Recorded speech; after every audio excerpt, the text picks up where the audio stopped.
Hey guys, we're back for another episode of Murder and Mayhem in Minutes. Minutes. Oh, we got to come up with an opening for this.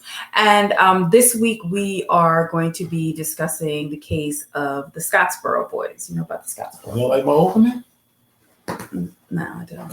Okay. You come up with something. If you come up with something catchy and keen, then maybe. But that I came up with Murder and Mayhem in Minutes.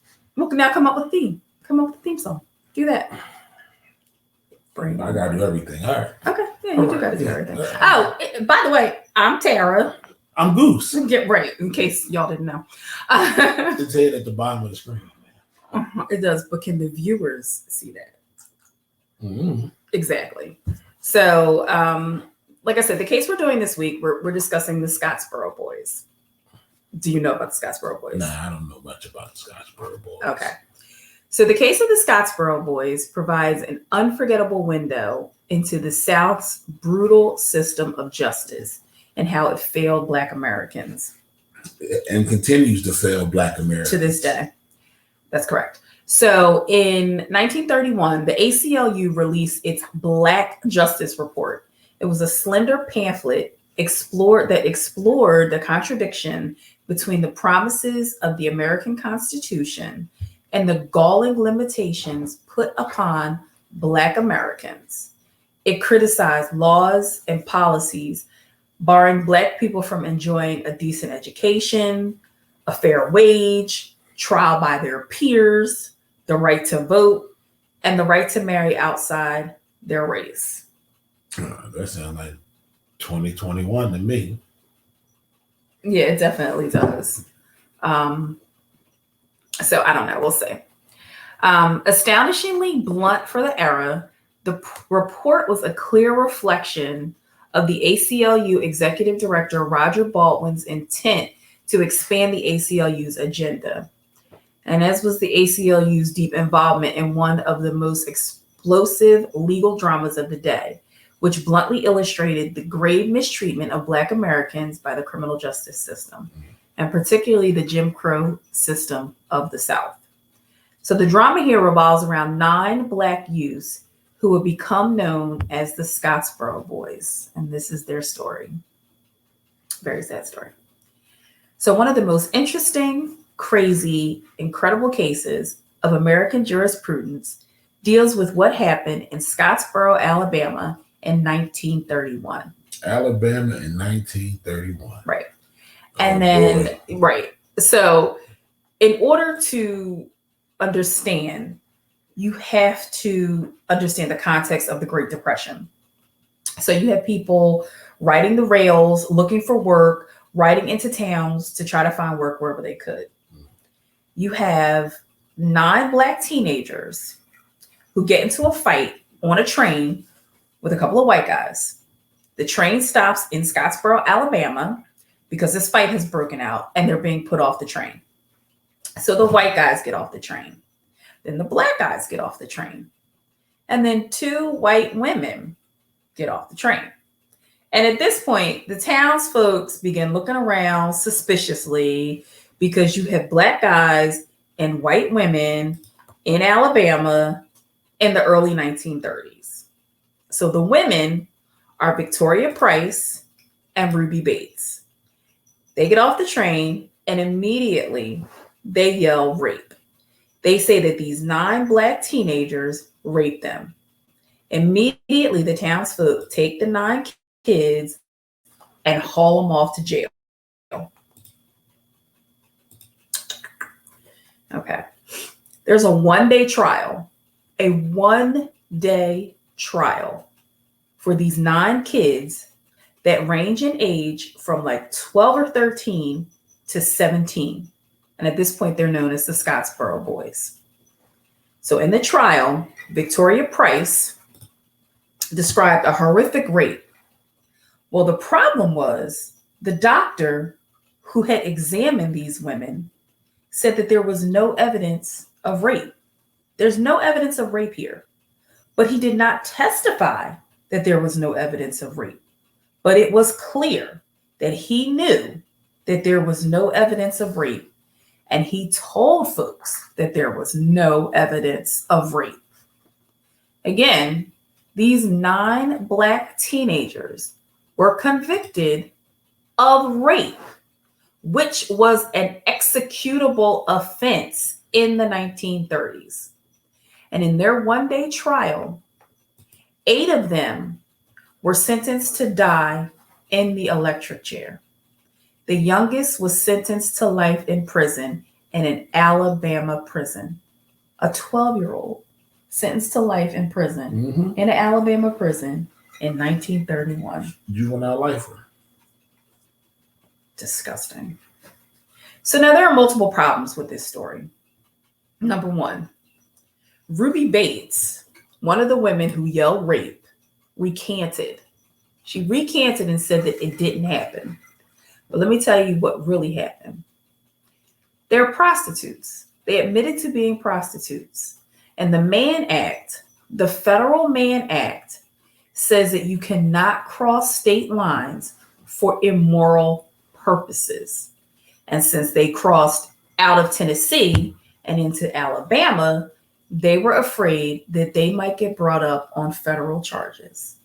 So, to protect themselves, just said that we're raped. We were raped by these 9 Black kids to protect ourselves. What were you going to say? Why would they feel the need to say anything? I don't know. Why didn't they just sit in their seats and keep their mouths shut?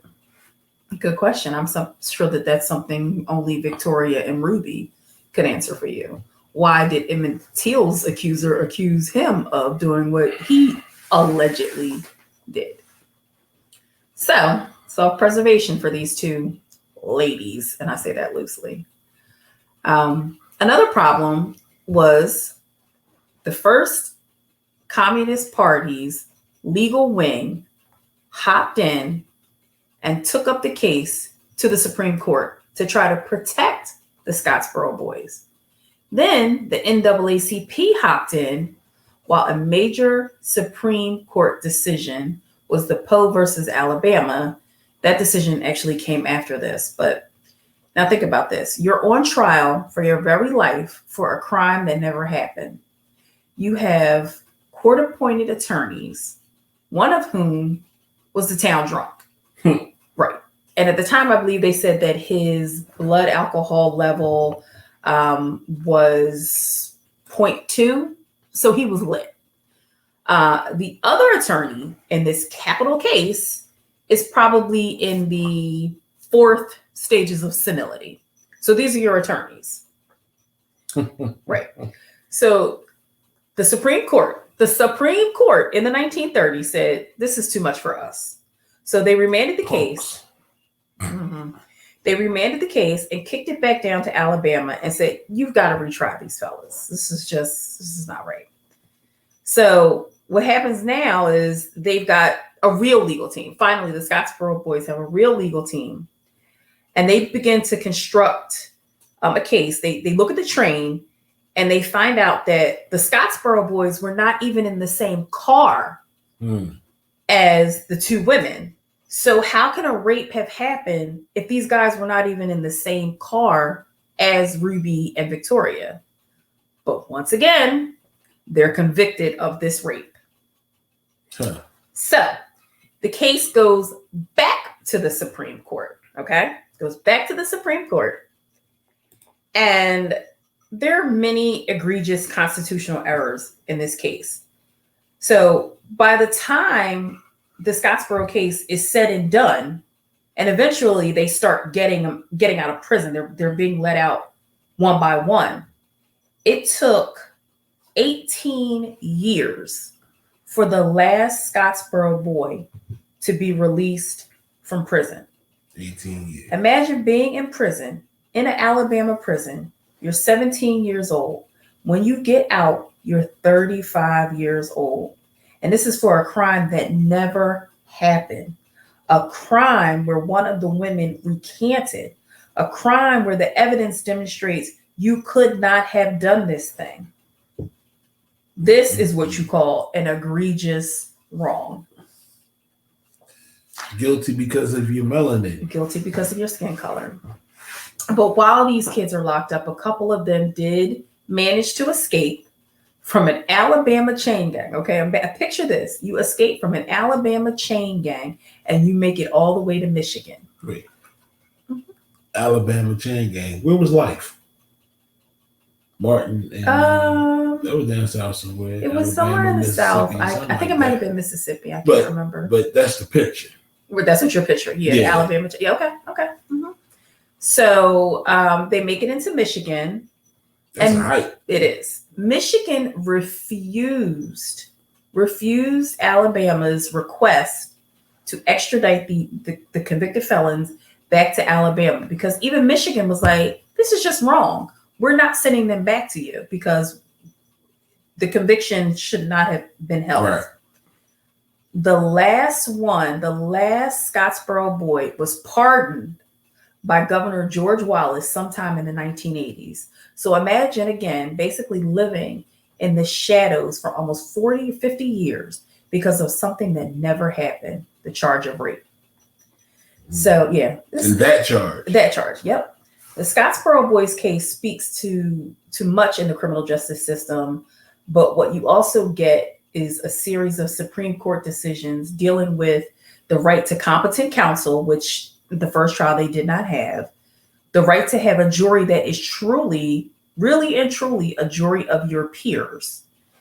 And they didn't. And that's an amazing jurisprudence that is coming out of this case of horrific, unjustifiable wrong. Yeah. What happened to the Scottsboro Boys, like I said, was just an egregious wrong, and it has never been righted. They were, for lack of a better term, railroaded. Yeah. They were. They were guilty from jump. Right. As soon as they got off that train, and then as soon as those ladies got off the train and said what they said, it was a one-day trial. Wait, well, for 9 defendants. Children, 9 children. And one of the women wound up recanting and saying, no, it never happened. So that is the horrible story of the Scottsboro Boys. Which, crazy. It's kind of mirrored by the Central Park 5 story. Yeah, it is. And they were innocent. So definitely. But it just goes to show you that we've come so far, but we haven't moved 1 inch. Exactly. It is 2021. Traveled so far, but have gone nowhere. Mm-hmm. Yeah. So that's it for this week, guys. Hope you enjoyed the story. And we'll be back with some more interesting murder and mayhem in minutes. Check us next time. Thanks, guys. Peace.